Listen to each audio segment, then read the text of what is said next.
जय हिंद दोस्त। ये बिहार में चल क्या रहा है? एक तो पुराने परीक्षा जो लिया गया है, जिसका रिजल्ट दे दिया है, उसका फिजिकल नहीं लिया जा रहा है। और नया नया जो अभी फॉर्म भराई हुआ है, अभी से जस्ट 1 महीना पहले जो फॉर्म भराया गया है, उसका एग्जाम डेट घोषित कर दिया गया है कि वो एग्जाम आपको लिया जाएगा। ठीक है। और मेनली रूप से आप देखिए तो ST SC पे ही विशेष ध्यान दे रही है सरकार। ST SC के लिए ऑफिशियल नोटिफिकेशन निकाल रही है। ST SC के लिए देखिए कुछ मुहिम निकाल रही है, कुछ योजना निकाला जा रहा है। ये ST SC पे ही विशेष ध्यान क्यों दे रहे हैं? मैं ऐसा नहीं कह रहा हूँ कि ST SC पे ध्यान मत दीजिए, मतलब ये है कि केवल ST और SC पे ध्यान ही क्यों दे रहे हैं। ठीक है, सभी पे ध्यान दीजिए। तो क्या है ये ऑफिशियल नोटिफिकेशन, और एग्जाम डेट जो फिक्स किया है, परीक्षा तिथि, वो किस फॉर्म का किया है उसके बारे में हम जानते हैं, और कब किया है उसको हम जानते हैं ऑफिशियल नोटिफिकेशन में। ठीक है, तो दोस्त ये देखिए ये ऑफिशियल नोटिफिकेशन है। और विज्ञापन संख्या देख लीजिए, विज्ञापन संख्या 1/2020 से संबंधित लिखित परीक्षा का ई प्रवेश पत्र, लिखित परीक्षा एवं ई प्रवेश पत्र संबंधी सूचना। आप देख पा रहे हैं साफ साफ ये केंद्रीय चयन पर्षद का है। और इसका डेट आप देख लीजिए, ये कब का मेंशन किया गया है। ये 7/9/2020 को ऑफिशियल साइट पे डाला गया। ये बिल्कुल भी फर्जी नहीं है। आप ऑफिशियल साइट पे चेक कीजिए, कुछ भी आता है नोटिफिकेशन, जैसे एक नोटिफिकेशन वायरल हो रहा है एग्जाम के बारे में, आप कुछ भी नोटिफिकेशन आता है तो आप ये जान लीजिए कि आप सीधे ऑफिशियल साइट पे जाइए। तो ये ऑफिशियल साइट का नोटिफिकेशन है, जो कि कल ही यानी 7 सितंबर को ही डाला गया है। ठीक है, तो इसमें एग्जाम डेट फिक्स किया गया। तो किसका एग्जाम डेट फिक्स किया गया देख लीजिए। सबसे पहले एग्जाम जो फिक्स किया गया वो 4 अक्टूबर को किया गया है। यहाँ 4/10/2020 रविवार को एग्जाम डेट फिक्स कर दिया गया है। ठीक है, और दोपहर 10 से 12 बजे तक होगी, यानी 10 बजे से लेकर के 12 बजे तक एग्जाम होगी इसका। ठीक है, लेकिन रिपोर्टिंग टाइम इसका 9 बजे रहने वाला है। लेकिन किसका, किस फॉर्म का होगा? चूंकि बहुत सारे फॉर्म आए थे। होमगार्ड का आया था, फॉरेस्ट गार्ड का आया था, फॉरेस्टर का आया था, और बाकी एक ST वाले आया था। तो क्या है वो सारा हम देखते थे। यहाँ पे देखिए आप, कर रहा है केंद्रीय चयन पर्षद सिपाही भर्ती द्वारा बिहार स्वाभिमान पुलिस बटालियन में सिपाही के 454 पदों पर नियुक्ति हेतु जारी किए गए विज्ञापन संख्या 1/2020 के क्रम में अभ्यर्थियों की लिखित परीक्षा 4/10/2020 को निम्नांकित कार्यक्रम के अनुसार आयोजित किए जाएंगे। यानी कि आपका 454 पद के लिए जो भरा गया था फॉर्म, जिसमें कि केवल और केवल ST के कैंडिडेट भर सकते थे, केवल और केवल ST की फीमेल कैंडिडेट भर सकते थे, उनका ये एग्जाम डेट जो है जारी कर दिया गया है। ये तो हो गया कि ST जो है उनके लिए जो फॉर्म भराया गया था 454 पद के लिए, उनका ये केवल एग्जाम डेट फिक्स किया गया। और सब कहाँ गया नीतीश जी? और सब एग्जाम डेट कहाँ गया? एग्जाम डेट की छोड़िए, अभी जो एग्जाम आप ले रहे हैं, एग्जाम लेने का क्या मतलब है? आप पहले फिजिकल करवाइए, जो आप लिए हुए हैं उसका पहले PET आप कंप्लीट करवाइए। एक तो आपने 2018 में फॉर्म निकाला था, उसका आपने 2019 में आपको एग्जाम लेना था। ठीक है, यहाँ पे मैं 2018 इसलिए बोल रहा हूँ क्योंकि 2018 की ही ये फॉर्म है। 2018 में नीतीश बाबू आपने फॉर्म निकाला था, और उसका एग्जाम आपने फिक्स कब किया था? 25 नवंबर और 2 दिसंबर को फिक्स किया था, 18 में ही एग्जाम लेने के बारे में। एग्जाम का टाइम जैसे ही आपने इसको कैंसिल कर दिया, एग्जाम कैंसिल हो गया उसका 18 वाला ही फॉर्म। उसके बाद आपने 2019 में पूरे साल कुछ नहीं किया।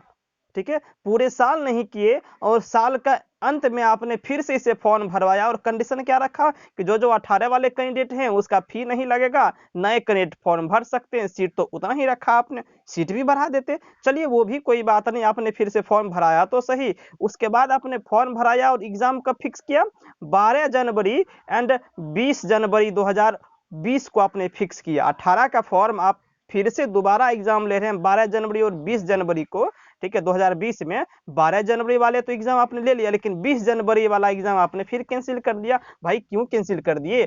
आपको राजनीतिक मुद्दा था अपना? किस चीज का मुद्दा था? तो मानव श्रृंखला बनाना था, रोजगार श्रृंखला बनाना था। भाई श्रृंखला बनाना है बनाओ, जिसको जो बनाना है बनाओ, लेकिन रोजगार तो दे दो, सही टाइम से कंप्लीट तो कर दो। केवल श्रृंखला बनाने से थोड़े हो जाएगा। ठीक है, फिर आइए क्या हुआ। आपका तो एग्जाम मान लीजिए जो आपको 20 जनवरी को होना था, वो क्या हुआ? 20 जनवरी को नहीं हो करके ये कब हुआ? ये 8 मार्च को एग्जाम लिया गया आपका। ठीक है, अब एग्जाम आपका दोनों शिफ्ट का कंप्लीट हो गया, दोनों डेट के दोनों शिफ्ट का कंप्लीट हो गया। अब आया इसका रिजल्ट। रिजल्ट कब आया? 6 जून को इसका रिजल्ट आता है। रिजल्ट आने के बाद आपका फिजिकल भी फिक्स कर दिया जाता है कि फिजिकल जो है 3 जुलाई से लिया जाएगा। फिर क्या होता है, जब फिजिकल की बारी आती है तो आप फिजिकल कैंसिल कर देते हैं। ये चल क्या रहा है बिहार में, समझ में नहीं आ रहा नीतीश बाबू आपको कि बच्चे परेशान हो रहे हैं। ऐसे में बच्चे आपको और वोट नहीं करेंगे जो आप इतना टाइम बढ़ा रहे हैं। तो कुछ रोजगार विशेष पे ध्यान दीजिए। और ये क्या कानून ला रहे हैं, केवल एसटी एससी का ये फॉर्म भराए हैं, इसमें केवल एसटी वाले ही भर सकते हैं, फीमेल भर सकते हैं। उसके बाद जितना भी फॉर्म निकाल रहे हैं उसमें 200-400 करके सीट निकाल रहे हैं। आप खुद डाटा निकालिए कि हर साल बच्चे मैट्रिक जो पास करते हैं, जो 10th क्लास पास करते हैं, वो 16 से 20 लाख कैंडिडेट पास करते हैं, 16-17 लाख कैंडिडेट हर साल मैट्रिक पास करते हैं।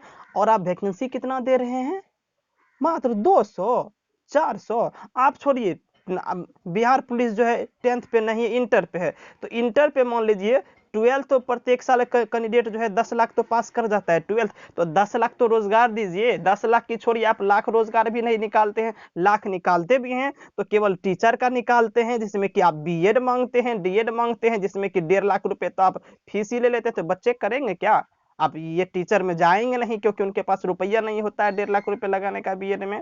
ठीक है। और दूसरी बात, आप दूसरा वैकेंसी निकालते नहीं है, निकालते भी हैं तो बीएसएससी जैसी वैकेंसी निकाले हैं, 2014 में ही निकाले हैं और उसका अभी तक कंप्लीट नहीं किए। चल क्या रहा है आज देखिए, आज मैं अपने अंदर की फीलिंग को बाहर निकाल रहा हूं दोस्त, आप समझते चलिए। आज इस पे भी आंदोलन होना चाहिए। आंदोलन होना चाहिए कि नहीं, आप खुद समझ सकते हैं। आंदोलन होना चाहिए। मुझे भी लगता है कि अब बिहार के एग्जाम पे आंदोलन होना चाहिए। केवल ये सेंट्रल पे एग्जाम हो गया, आंदोलन हो गया, एसएससी पे हो रहा है, रेलवे पे हो रहा है, स्टेट वाइज कहाँ हो रहा है। स्टेट वाले भी, सरकार भी तो ध्यान नहीं दे रहे हैं। ठीक है, ये चल रहा है बिहार में। ठीक है, उसके बाद आइए और आपको और कुछ दिखाते हैं। लेकिन रुकिए, यहाँ पे मैं फिर से बता दूंगा, मुझे एसटी या एससी से कोई दिक्कत नहीं है, सभी के लिए करें। लेकिन सरकार ये जो केवल एससी या एसटी के लिए करती है ना, तब दिक्कत होता है लोगों को कि केवल एसटी एससी को ही मूर्ख बनाना आसान होता है। इनका यही मानना होगा, तब ना केवल एससी और एसटी के लिए कानून पे कानून निकाल रहे हैं, फॉर्म पे फॉर्म केवल एससी एसटी के लिए निकाल रहे हैं। एससी एसटी के लिए अलग जो है थाना दे दिया है, एसटी एससी का अलग जो है सारा कुछ डाल दिया है। तो ये केवल एसटी एससी पे विशेष ध्यान देने का मतलब ये होता है कि वोट उनका ज्यादा है। ठीक है, मैं किसी के खिलाफ नहीं हूं, मैं केवल ये चाह रहा हूं कि आप सभी बच्चों पर ध्यान दीजिए, सभी कैटेगरी के बच्चों पर ध्यान दीजिए। सभी कैटेगरी को गोली मारिए, आप छोड़िए उसको।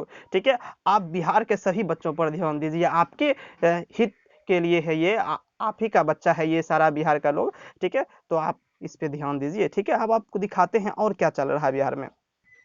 ये देखिए, ये क्या चल रहा है बिहार में, क्या लिखा हुआ है, एससी एसटी की हत्या होने पर परिवार के एक सदस्य को नौकरी। भाई हत्या होगी ही क्यों, सबसे पहले हत्या रोको ना, नौकरी तो बाद में देना। जब हत्या कर देने के बाद परिवार में कोई बचेंगे ही नहीं तो नौकरी किसको देगे तुम। इस तरह से होता है ना। अब आइए चलिए इस पे देखते हैं। ठीक है, इसमें क्या कह रहा है कि साफ साफ, यदि परिवार के किसी सदस्य की हत्या होती है तो उसके परिवार के जो लायक सदस्य होंगे उनको तत्काल नौकरी दी जाएगी। ठीक है, नौकरी के अलावा और देखिए और क्या क्या कह रहा है इसमें। यहाँ पे जो आपको कह रहा है, देखिए हम आपको दिखा रहे हैं। तो यहाँ पे नौकरी कब होगी आपकी, तो नौकरी होगी आपकी जब आपके परिवार के किसी सदस्य की हत्या हो जाएगी तो आपको नौकरी दिया जाएगा, उसके लिए स्पेशल। ठीक है, उसके बाद देखिए कह रहा है लंबित कांडों का निष्पादन 20 तक, यानी कि 20 सितंबर तक जितने भी कोर्ट में केस पड़े हुए हैं उसका निष्पादन कर दीजिए। और केवल ये एससी एसटी का ही होना चाहिए और किसी का नहीं होना चाहिए। केवल एसटी एससी के लिए आप जो है निष्पादन कर दीजिए। बाकी सभी कैटेगरी का केस जो है पड़ा हुआ है 5 साल से, उसका रहने दीजिए, उससे कोई मतलब ना है। केवल एससी एसटी पे विशेष ध्यान देते रहिए, यही ना कहना है इसका। उसके बाद देखिए क्या कह रहा है कि जिनको रहने के लिए जमीन नहीं है केवल एससी एसटी को, उनको जमीन दीजिए आप। राशन कार्ड नहीं है, राशन कार्ड दीजिए, ये सब सही है। मैं योजना के खिलाफ नहीं हूं, मैं केवल ये खिलाफ हूं, केवल एससी या एसटी पे ध्यान मत दीजिए गुरुजी, आप सभी पे ध्यान दीजिए सरकार।